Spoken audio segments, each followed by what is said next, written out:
Hello friends, বিকে study সেন্টারে একটা নতুন ভিডিওতে আপনাদেরকে সবাইকে অসংখ্য ধন্যবাদ এবং ওয়েলকাম।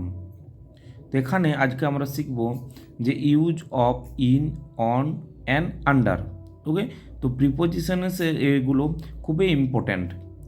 তো দেখে নেওয়া যাক, ছবি সহকারে লেখা আছে, ছোটদের একটা বই যেখানে আমরা শিখতে পারবো খুব জলদি। তো a boy is on the bed. Okay, তো এটা কি আছে, এ বয় একটি বালক, ইজ অন দ্য বেড একটা বালক বেডের উপরে আছে। ওকে, তো a boy is on the bed, তো কোনো কিছু যখন উপরে থাকবে তখন আমরা কি ইউজ করব, অন। ওকে, তারপরে কি আছে, এ puppy is in the tub, এই যে একটা পাত্রেতে টা পাপি আছে, পাপি মানে ডগ, মানে ছোট বাচ্চা, ডগের ছোট বাচ্চা। তো আমরা সেখানে কি ইউজ করছি, ইন। তো a puppy is in the tub. Okay, then a pen is on the book, এই যে পেনটা দেখতে পাচ্ছ, কলমটি, এটা বুকের উপর রয়েছে, বইয়ের উপর রয়েছে, সেক্ষেত্রে আমরা কি ইউজ করছি, অন। ওকে, তাহলে অন আমরা কখন ইউজ করব, যখন কোনো জিনিসের উপর কোনো কিছু থাকবে, কোনো বস্তু থাকবে, তখন আমরা কি ইউজ করব, অন।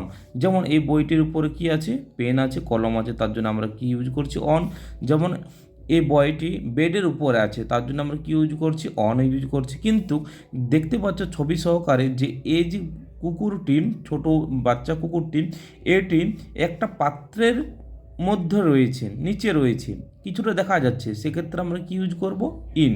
ওকে, তাহলে ইন এবং অন এই দুটোর ব্যবহার আমরা দেখতে পেলাম। আরও কিছু উদাহরণ দেখে নেওয়া যাক। যেমন a bird is on the tree, এই যে একটা পাখি, এটা কিসের উপর আছে, অন দ্য ট্রি, ট্রির উপরে, গাছের উপরে, হতে পারে কোনো ব্রাঞ্চের উপরে, কিন্তু এখানে লেখা আছে অন দ্য ট্রি। ওকে, তো এই পাখিটি একটি গাছের উপরে রয়েছে। A fish in the pot. Okay, এই যে ফিশ, এই যে মাছটি, এটা ইন দ্য পট মানে ইন দ্য একটা পাত্রের ভিতরে রয়েছে, সেক্ষেত্রে আমরা কি লিখবো, in the pot. Okay, not on, on আমরা লিখতে পারবো না। তারপরে কি আছে, a ball is on the in the box, এই যে বলটা, এটা বক্সের মধ্যে রয়েছে, ভিতরে রয়েছে, মানে বলটাকে আমরা দেখতে পাচ্ছি, সেক্ষেত্রে আমরা কি ইউজ করছি, ইন। তো এই বল ইজ ইন দ্য বক্স। তারপরে a dog is under the chair, এই যে ডগটা সম্পূর্ণভাবে কাভার আছে উপরে, দেখো, সেক্ষেত্রে আমরা কি ইউজ করছি, আন্ডার। তাহলে এই ডগ মানে এই একটি কুকুর চেয়ারের নিচে রয়েছে। ওকে, তারপরে এই cup is on the table, এই যে কাপটা দেখতে পাচ্ছি এটি উপরে রয়েছে, টেবিলের উপর রয়েছে, সেক্ষেত্রে অন ইউজ করব। এবং a lion is on the cage. Okay, এই যে লায়ন, সিংহটি, অন দ্য কেজ মানে খাঁচার উপরে রয়েছে, তাহলে সেক্ষেত্রে আমরা কি ইউজ করব, অন। তো ছোট বাচ্চাদের প্রথমে ইংরেজি শিখতে গেলে কিছু গ্রামার অবশ্যই সাইড বাই সাইড ওদেরকে শেখাতে হবে। এবং সেক্ষেত্রে এই যে প্রিপোজিশনস যেগুলো প্রত্যেক দিন ডেইলি লাইফে আমরা ইউজ করি, সেগুলো হচ্ছে ইন, অন, আন্ডার। এবং কিছু প্রিপোজিশনস আছে যেটা চ্যাপ্টার 12 আছে, দেখে নেওয়া যাক কী আছে। Use of near, behind and in front of. Okay, কখন আমরা ইউজ করব near, okay, behind and in front of. তাহলে ইউজ অফ নিয়ার, নিয়ার মানে সামনে, বিহাইন্ড, ওকে, বিহাইন্ড মানে পেছনে, okay, in front of, in front মানে আমরা জানি যে সামনে।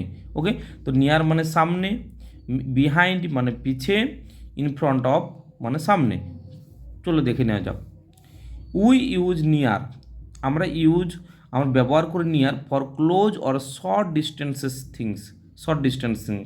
তো নিয়ার আমরা কখন ইউজ করি, যখন কোনো বস্তু আমাদের সামনে রয়েছে, ক্লোজ, ক্লোজ মানে সামনে, আর শর্ট ডিস্টেন্স, আর অনেকটা ডিস্টেন্স কম রয়েছে, সেক্ষেত্রে আমরা কি ইউজ করব, নিয়ার। ওকে, আচ্ছা, তাহলে আমরা দেখি যদি এখানে the pen is near the book, এই যে একটি বুক দেখতে পাচ্ছ, এই বুকের সামনে, এই বইটির সামনে একটি পেন রয়েছে, তাহলে সেক্ষেত্রে আমরা কি ইউজ করব, নিয়ার। তো near, the pen is near the বুক।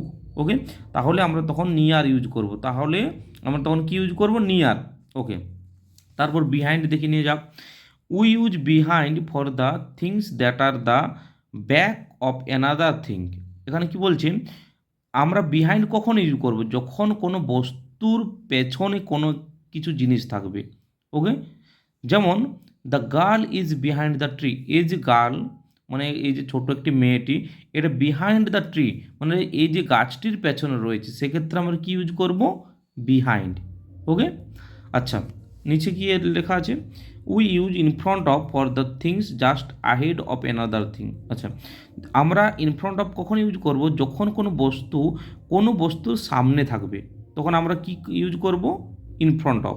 যেমন the boy is in front of the house, এই যে বালকটি দেখতে পাচ্ছ, এটা এই হাউসটি, এই বাড়িটির আগে রয়েছে, এই বিল্ডিংটির আগে রয়েছে, তাহলে আমরা কি ইউজ করব? In front of. তাহলে আমরা কী জিনিস শিখতে পারলাম? নিয়ার মানে কোনো কিছু জিনিস যখন সামনে থাকবে, শর্ট ডিস্টেন্সে থাকবে, তখন আমরা নিয়ার ইউজ করব। আচ্ছা, বিহাইন্ড মানে পেছনে, কোনো জিনিসের পেছনে থাকবো, তখন আমরা কি ইউজ করব? বিহাইন্ড।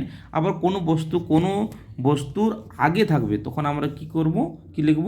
In front of. তাহলে আর যে আমরা প্রিপোজিশনসের যে ইন, অন এবং আন্ডার এবং চ্যাপ্টার 12-এ use of near, behind, in front of, এই যে 6টি প্রিপোজিশনস, আশা করি আমরা বুঝতে পারলাম। নেক্সট ভিডিওতে নেক্সট একটা টপিক নিয়ে আলোচনা করব। ওকে।